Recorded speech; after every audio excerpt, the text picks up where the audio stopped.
savoir qu'on ne sera plus sur la même antenne et je vais devoir dire à ma mère à la rentrée, tu sais maman, Patrick et moi on n'est pas sur la même fréquence en ce moment, et puis ça va l'inquiéter, et puis ça va m'inquiéter énormément de savoir mais de qui donc je vais dépasser le bip, parce que les bips et les bornes ça se dépasse pas n'importe comment, et puis je vais surtout m'inquiéter pour vous de savoir comment vous allez faire avec toute cette nouveauté. Et justement je me disais ce matin, ah là mais si seulement on avait sous la main un homme qui lui aussi s'apprête à être maître du micro tout en plongeant lui aussi dans une extrême nouveauté, ça pourrait le guider. Je me dis oui, qui ça pourrait bien être ce nouveau maître tout neuf du micro. Oh tiens, monsieur de Rugy, ça, quelle bonne idée, pardi. Et oui, en effet, qui de mieux que le nouveau président de l'Assemblée nationale peut vous guider dans cette voie. En effet, tout est semblable. Lui, comme vous, vous quittez le nid de votre station, de votre parti, l'un comme l'autre. Vous devez rester chef d'orchestre de vos troupes, hein, vous dans le studio, lui dans l'hémicycle. Et là, vous avez l'habitude de dire Thomas Legrand, une question, lui dira Madame Le Grip, objection. Et là où vous direz, vous tempérez Guetta, il contrôlera Guérel. Là où vous annoncez Trapenard, il annoncera Travers. Et l'un comme l'autre, dans cette extrême nouveauté,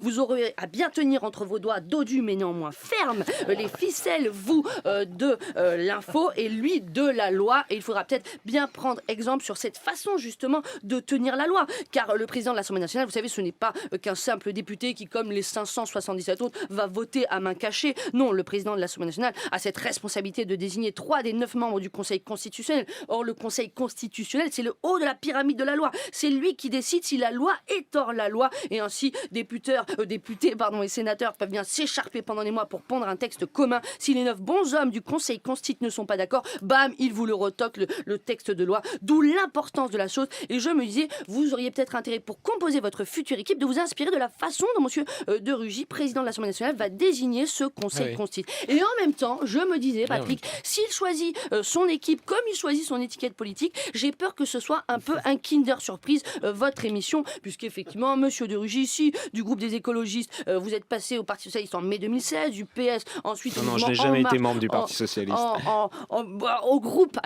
Au groupe Socialiste Assemblée nationale, et ensuite vous êtes passé en marche en février 2017, donc je ne vous cache pas que, monsieur de Rugy, on a un petit peu des fois le sentiment que vos engagements politiques ont la stabilité d'un culbuto, et ce n'est pas facile du coup de vous suivre. Et justement, c'est également ça que craint monsieur Cohen, qui se dit, mais ah là là, moi qui suis passé par RTL, RFI, France Info, Rire et Chanson, maintenant France Inter, si je pars vers d'autres horizons, est-ce que les gens vont continuer à me suivre? Est-ce que ce changement ne va pas les détourner de moi? Alors je ne peux rien vous promettre, Patrick, non, mais là aussi, monsieur de Rugy devrait vous rassurer sur le fait que parfois une infidélité n'est pas toujours sanctionnée. Vous étiez effectivement, il n'y a pas si longtemps, vous l'avez dit, candidat à la primaire PS, vous étiez donc engagé par écrit à soutenir publiquement le candidat désigné, et une fois cette primaire perdue, ça ne vous a pas empêché de ne pas respecter cet engagement et de rallier vos concurrents. Et est-ce que pour ce virevoltage, monsieur de Rugy a été sanctionné? Non, au contraire, parfois petite trahison peut amener grosse promotion, puisqu'aujourd'hui il est promu président de l'Assemblée nationale. Est-ce que vous, par contre, vous aurez besoin de faire ça, Patrick? Je ne crois pas. D'abord parce qu'en tant que journaliste, vous savez que même si les gens ont voté, ils continuent de noter ce qu'il passe,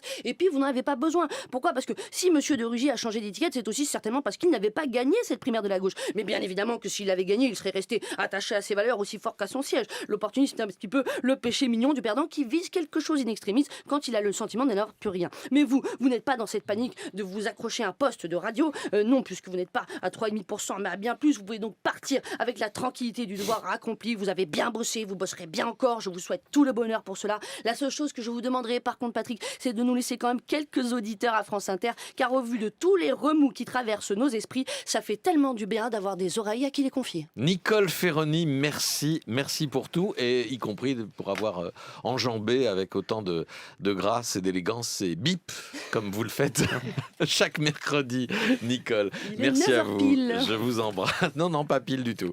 Merci François de Rugy d'avoir été au micro de France Inter ce matin, 9h01 donc sur Inter.